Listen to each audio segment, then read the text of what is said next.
Hello and welcome back or welcome to the channel.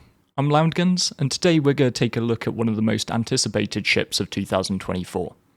A little while back I made a video about the RSI's use and as always I really enjoyed reading through your comments on it. One that came up a good few times was a request for a similar video about the RSI Polaris, so keen not to disappoint, that's what we're looking at today. If this sounds good to you, then grab a cup of tea while I roll the intro, then let's get into it.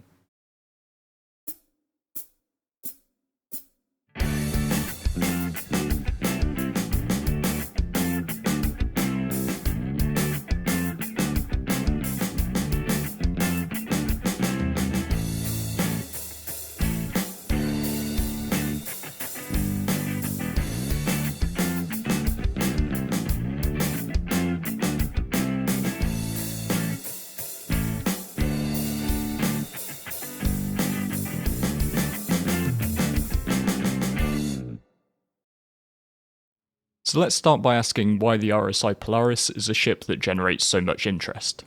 Aside from the obvious big ship cool tag, I think it largely comes down to the fact that the Polaris looks to exist in something of a Goldilocks zone. As the smallest combat capital ship that we've seen so far, it could deliver that big multi-crew experience, but with a recommended max crew count of 14 people versus the much larger numbers for things like the Idris or the Javelin, it's maybe a more doable number. I've raised a few questions about realistic crew numbers when we get systems in-game like engineering, but even then I think there are a lot of player organisations and small groups out there that could reliably crew up one of these.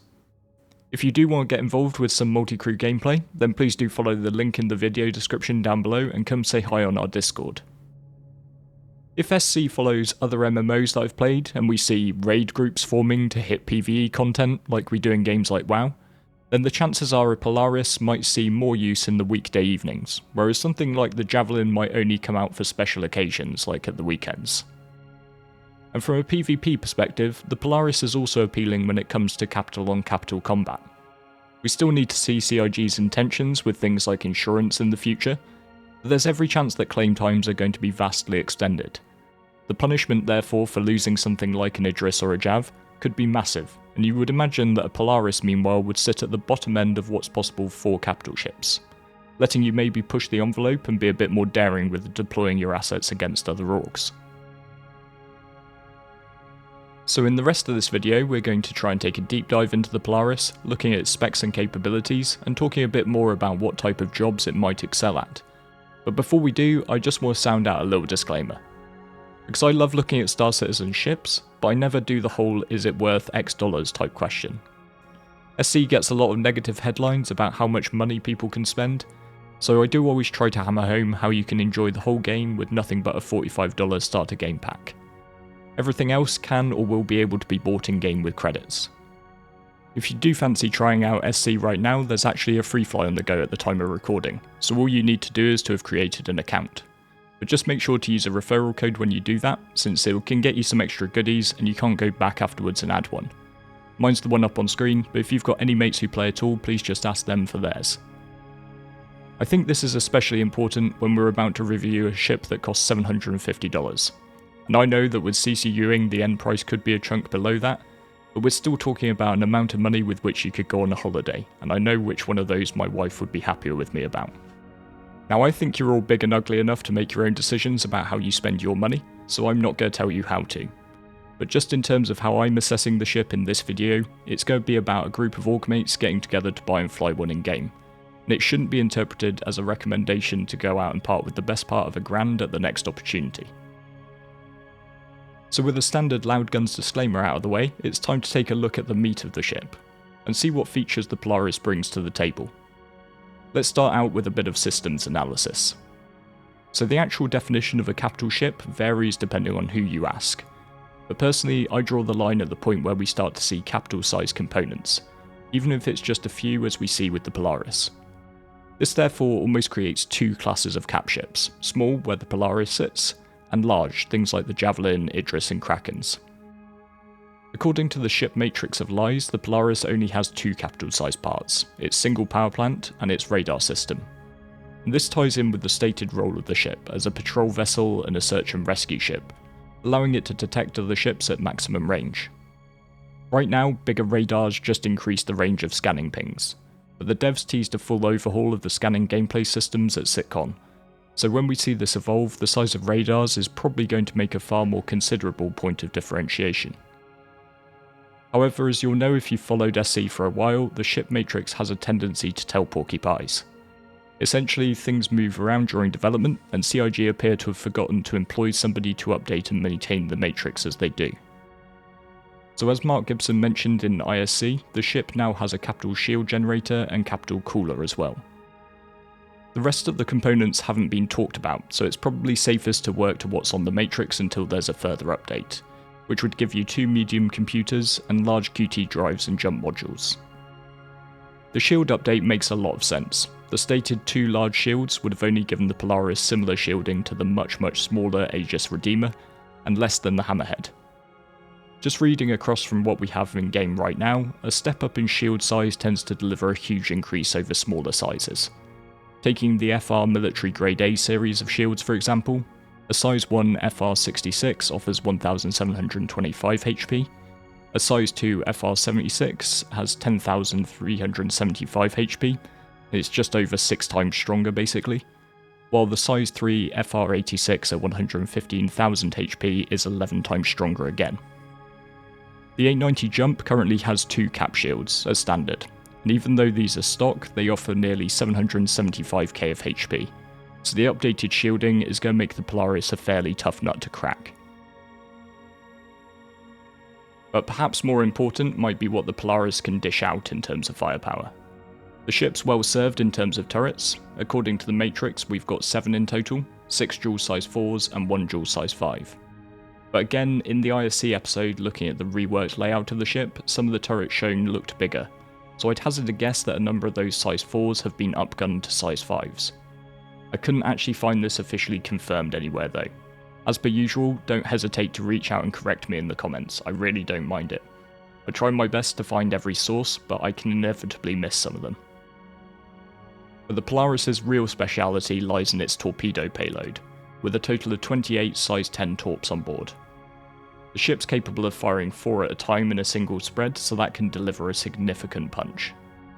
In game right now, both the Aegis Eclipse and Aegis Retaliator offer size 9 torps, which can deliver just shy of 400k damage.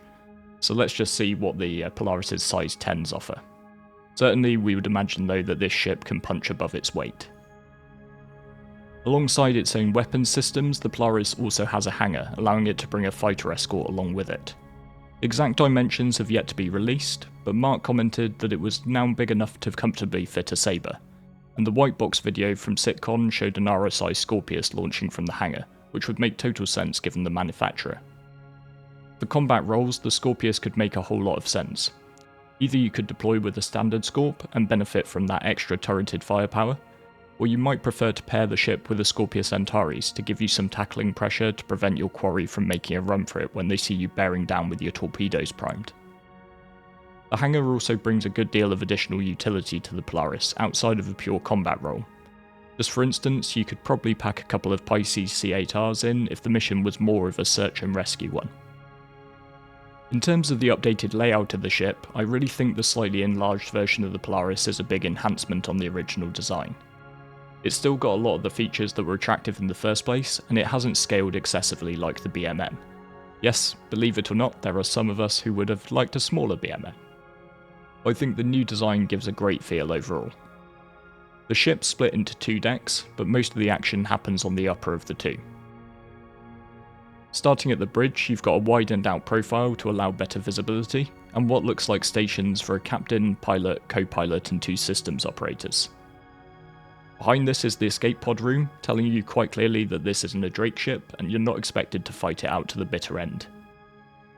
Behind this you'll find the offices and quarters for the captain and CO, giving them quick access to the bridge when they're not filing out whatever paperwork they need to for firing off million credit torpedoes. And you'll also find the armory.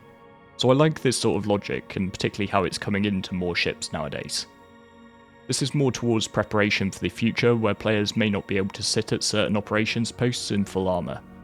So this way, if you're leaving your post to make your way onto a planet, or in a worst case scenario where your ship's just been disabled and you're preparing to repel boarders, then the armory's going to be well positioned for the bridge crew.